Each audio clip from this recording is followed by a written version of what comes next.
Welcome to another episode of Healthcare Connections podcast, powered by Healthcare Compliance Pros.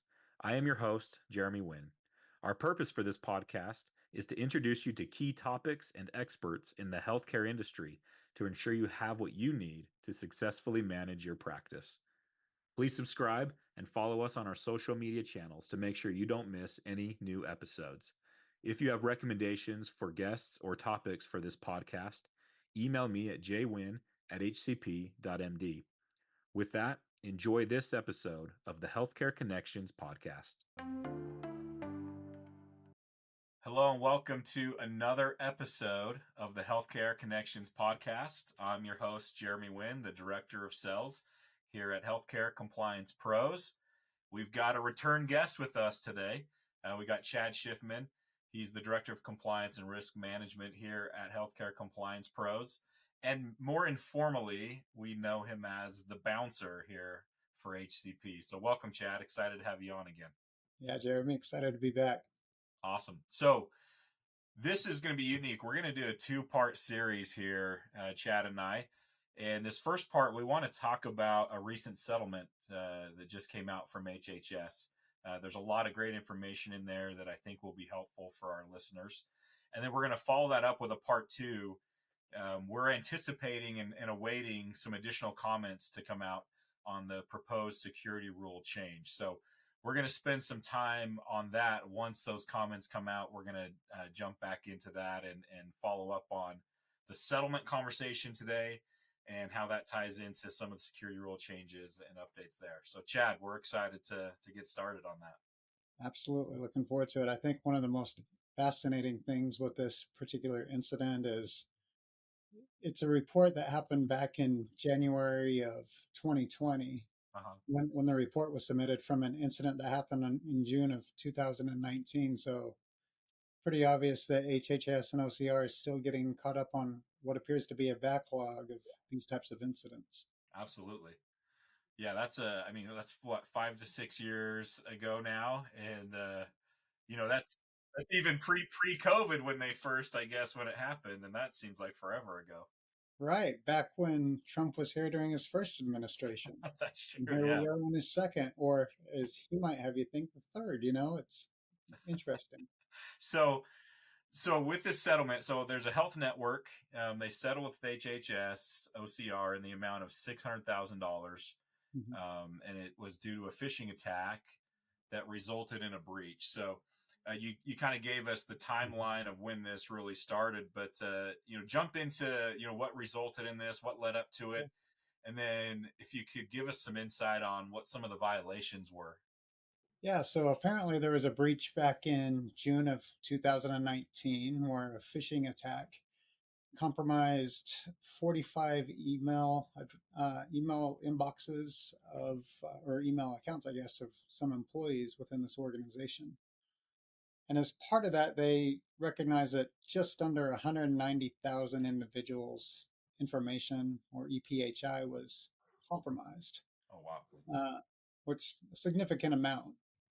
So it impacted, names, addresses, dates of birth, driver's license numbers, even social security numbers, diagnoses, some lab results, medications, treatments, just all sorts of health and financial information. So really significant breach resulting from a phishing attack. The violations that OCR cited were both for privacy, security, and breach notification. So really it hit all three parts. On the privacy side, it was due to failing to disclose PHI only as permitted or required under the privacy rule. So they're saying that was a violation there of the privacy rule. And then there was a second one with the failure. This is one that we see in almost every enforcement activity, whether it's ransomware, phishing, even security rule enforcements, is where they failed to conduct an accurate and thorough risk analysis of the potential risks and vulnerabilities to the confidentiality, integrity, and availability of EPHI, which we know is at the heart of the HIPAA security rule. Yeah. I think one of the biggest things there is organizations may conduct a form of a security risk analysis, but they often forget to include all sources of EPHI. Yeah. That seems to be a really big deal right now. And then the third was they didn't have timely notification to HHS when submitting their breach. They were beyond that 60-day window. That again, that's actually something that we're expecting or has been proposed anyway to be updated and even be a shorter time frame. So Yeah. something we're monitoring there. Yeah. Okay. I appreciate that. And I Yeah. found this interesting. So, the acting director of the OCR, and hopefully I get his last name right, Anthony Archival. Um, you called this a mic drop moment. Yeah, that's right. So I want to read that because I think if you with all your experience, if you're calling this a mic drop, I think it's important for everybody to hear it. But he said hacking is one of the most common types of large breaches reported to OCR every year. Mm-hmm. And then here's the mic drop. HIPAA regulated entities need to be proactive and remedy the deficiencies in their HIPAA compliance programs before those deficiencies result in the impermissible disclosure of patients' protected health information. So, Chad, where you found that fairly significant, maybe guide us through, what does Anthony mean by that comment, and what can we learn from that? Well, I think whenever there's deficiencies, especially in this case where it resulted in violations of the HIPAA privacy rule, HIPAA security rule, and breach notification rule, I think often organizations don't have all the policies and procedures implemented that they need to have. Uh, they may not be updated. They may not have reasonable and appropriate safeguards to their organization size. Mm-hmm. Uh, they just, and then maybe failing to train their employees on, security awareness and cybersecurity and different things like that. Um, I think one of the takeaways for me on these recent enforcement activities is it's pretty clear what their focus is. It's on cybersecurity, it's on preventing Yep. ransomware and phishing, and I don't think it really would have mattered what administration was in there, whether it was the Biden administration again or the current Trump administration. I think both are really focused and concerned on that. And that's where I expect a lot of their focus this year. And so, that's what we're seeing so far still being reported. And another thing is they're under those phase 3 of the HIPAA desk audits at this time. Mm-hmm. I mean, they're not doing a lot of organizations, but I would expect that some of his comments are in relation to what they're looking for in those desk audits as well. So they want to make sure that organizations do have a comprehensive uh, compliance program that includes privacy, it includes security, it includes breach notification. You have your cybersecurity best practices, all those elements. Ensuring that those employees are trained, and like we just talked about, that EPHI inventory is so critical. Yeah, just understanding and where's it located, Mm-hmm. how are we getting it, what does it flow through, how does Yeah. it leave the system, right? There's so many things to consider when it comes to EPHI.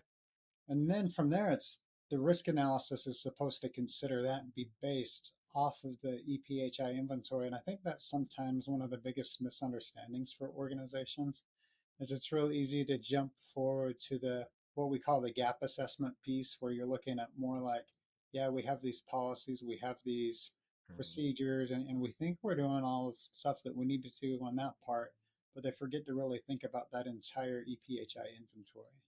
Mm-hmm. Absolutely. And I think, one of the other critical things, there's a lot of technologies and tools out there now to do simulated phishing campaigns. I won't necessarily name those organizations because there's several of them, and but there's a few that we highly recommend a lot of times to our clients, and maybe talk through the benefit of those, again, simulated phishing campaigns and how those can help. Well, I think it's always interesting when you do those to see who takes the bait and who clicks on it and thinks, oh, that looks like a link I should click on.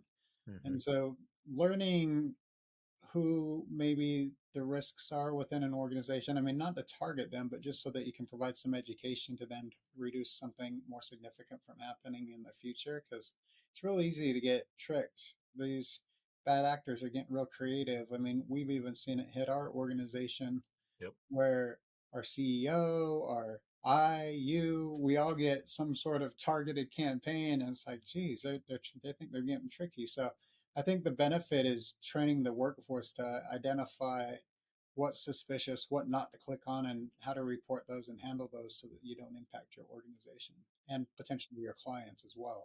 Absolutely. And obviously AI makes this easier. And Hmm. it's been interesting to me because I think with AI, some of those emails have gotten worse where they're more obvious.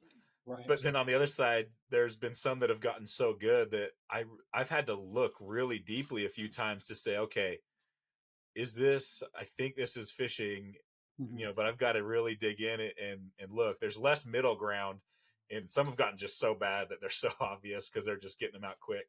But yeah, it's made it tricky with technology advancements out there. Yeah, and I think those lessons learned from that you can integrate into your cybersecurity awareness training for each year and update it as the threats change. I think OCR is pretty good about providing updates, but CISA and other organizations are good as well.